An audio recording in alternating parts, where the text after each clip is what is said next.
Faire une analyse complète d'une réaccumulation grâce au token OMI du projet Ecomi. C'est un projet NFT avec une faible capitalisation et en ce moment il se passe un truc vraiment dingue sur ce token. Parti? On va tout de suite se retrouver sur le graphique du prix du OMI. Comme on peut le voir à l'écran, on a le prix qui se balade dans un range.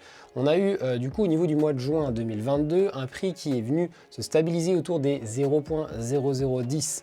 Depuis, il était remonté, redescendu, il a intégré le range, il est venu le retoucher. Par-dessous, il est venu retester ce prix. Il s'est fait rejeter. Et c'est là on a pu dessiner du coup le haut du range. Ça, c'est très important de le noter. Depuis, le prix, il a corrigé fortement et il a été racheté.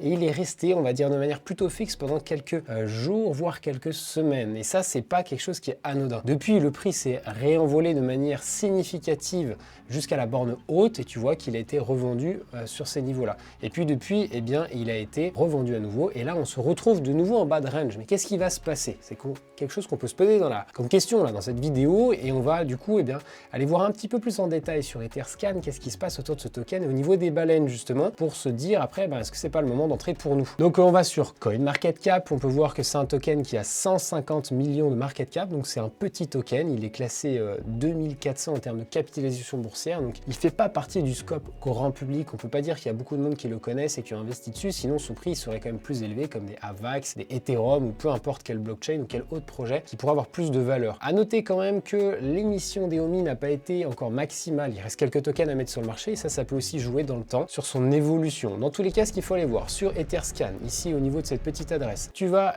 trouver toutes les adresses qui possèdent des OMI. Donc mon adresse, elle en fait partie parce que j'en possède. Si toi t'en as, ton adresse, elle en fait aussi partie. Ce qui est marrant de se dire, c'est que la première adresse, elle a quand même 20% du supply. C'est juste gigantesque. Imagine 20% du supply et la question qu'on peut se poser, mais c'est est-ce que c'est pas le fondateur, par exemple l'équipe des fondateurs qui a 20% et du coup ils ont les tokens depuis le début? Eh bien non, détrompe-toi, regarde-moi ça. Les tokens, ils ont été commencés d'acheter en toute petite quantité début janvier 2022 et puis en fait après il n'y a plus aucune activité. Il y en a eu un petit peu d'achat, un petit peu de vente, mais surtout à noter depuis janvier 2023 une très forte accumulation. Donc ça veut bien dire que cette adresse-là n'appartient pas au fondateur qui l'a reçu le premier jour où le token a été créé. Ça c'est une évidence. Et depuis, il n'a fait que d'accumuler depuis janvier 2023 jusqu'à maintenant. Donc on peut se poser la question de qu'est-ce qu'on fait les autres adresses. Est-ce qu'ils sont exactement dans la même dynamique d'achat, de vente, peu importe, on va aller le voir du coup directement par la suite. Donc là on a la liste du coup de notre top 10, on va aller voir l'adresse numéro 2 qui là est un contrat, un smart contract, donc c'est peut-être pas une personne, c'est peut-être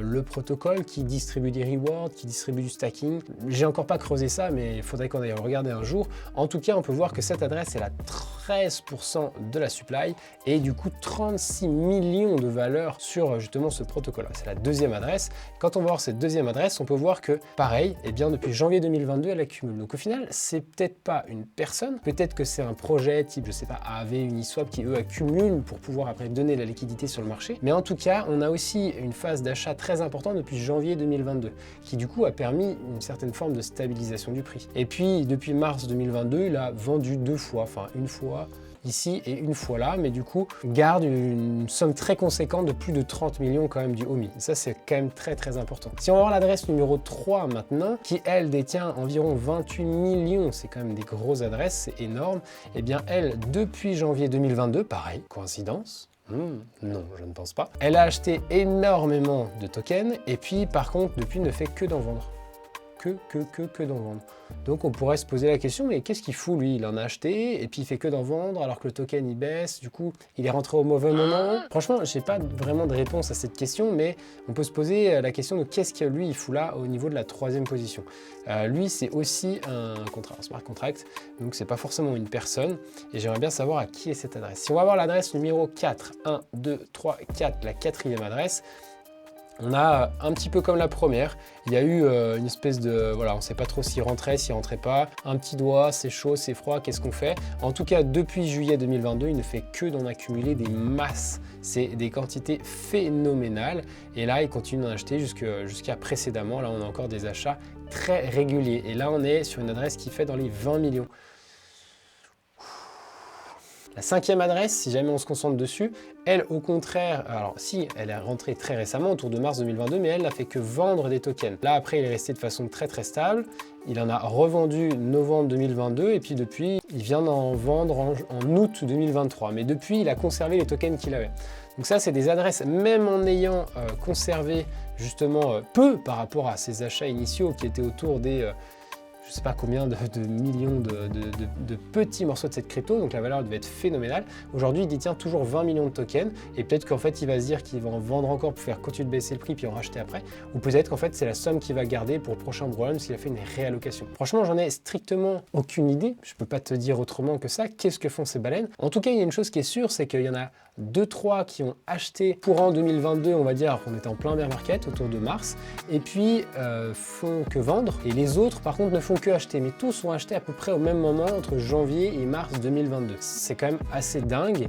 Et quand on regarde le graphique du prix, donc là on est sur le graphique du prix du OMI face au Total 3. Est-ce que le OMI est plus acheté que les autres altcoins ou non? Et bien ce qu'on peut voir, c'est que depuis justement mars-avril 2022, ça a conditionné un petit peu la fin de sa baisse. Ces gros achats de ces grosses baleines ont fait que le prix du OMI s'est vraiment maintenu sur des niveaux plutôt stables pendant une très longue période jusqu'à novembre 2022. Et novembre 2022, ça correspond aussi à peu près à la vente de certaines de ces adresses. Depuis cette date-là, il a corrigé.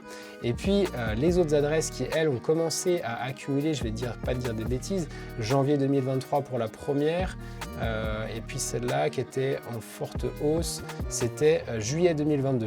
Donc juillet 2022, ça correspond à peu près à cette période-là, où là il était en hausse, et lui s'est bien fait avoir après. Et puis après, l'autre, on a dit que c'était par ici. Et lui, il fait que d'en acheter. Le prix baisse un peu, mais il continue d'en acheter tout le temps. Ça, c'est assez impressionnant. On va voir que justement, on a cette phase de range, cette phase de latéralisation qui sont à peu près identiques. Là, on vient juste de passer légèrement sous le range. Donc, soit on pourra avoir un rejet, le OMI est moins acheté que le reste du marché. C'est une possibilité. Ça n'empêche pas que le prix du OMI peut monter ou éventuellement, le prix du OMI peut se mettre à vraiment exploser. On réintègre le range là et puis on vient toucher la borne haute, voire même repartir d'une manière un peu plus forte et ascendante. Si on prend juste le prix du OMI et qu'on prend un petit peu de recul, on peut voir que là on a vraiment ce range qui est solide. Si jamais il ne vient pas à casser plus bas, est-ce qu'il y a des raisons de casser plus bas? Je n'en sais rien. Les baleines font bien ce qu'elles veulent avec leur portefeuille. Nous on n'est que des petits joueurs. On pourrait éventuellement profiter avec un achat par ici, on va dire si c'était aujourd'hui, de reprendre quelque chose comme 70% pour aller en haut du range. Et si éventuellement ça venait à péter, on pourrait revenir sur des points beaucoup plus hauts. Comme ici, là on serait sur des 180%, c'est assez énorme. Là, on a quand même une résistance autour des 0.0027, on remonterait sur des 330% et vraiment un objectif assez hallucinant, ce serait de faire plus qu'un x10 à un 1100% sur des anciens niveaux avant justement le bear market. Et si on retournait un ATH, t'imagines, là on serait presque sur un x20, c'est juste gigantesque. Qu'est-ce que toi t'en penses? N'hésite pas à me dire dans les commentaires. Est-ce que tu as envie d'acheter du OMI par rapport à ces paramètres là ou pas? Est-ce que ces mouvements des baleines sont inquiétants ou non? En tout cas, moi je reste perplexe face à ça. J'ai essayé de regarder sur plusieurs cryptos qui justement n'ont pas la même gueule du OMI. Il y a plein de cryptos qu'on pourrait voir comme le AVAX qui rebondit et il n'y a pas vraiment de cohérence justement graphique par rapport à ce qui s'est passé et ni non plus par rapport aux baleines. N'hésite pas à me le dire dans les commentaires si ça m'intéresse et on se retrouve à bientôt pour une prochaine vidéo. Ciao!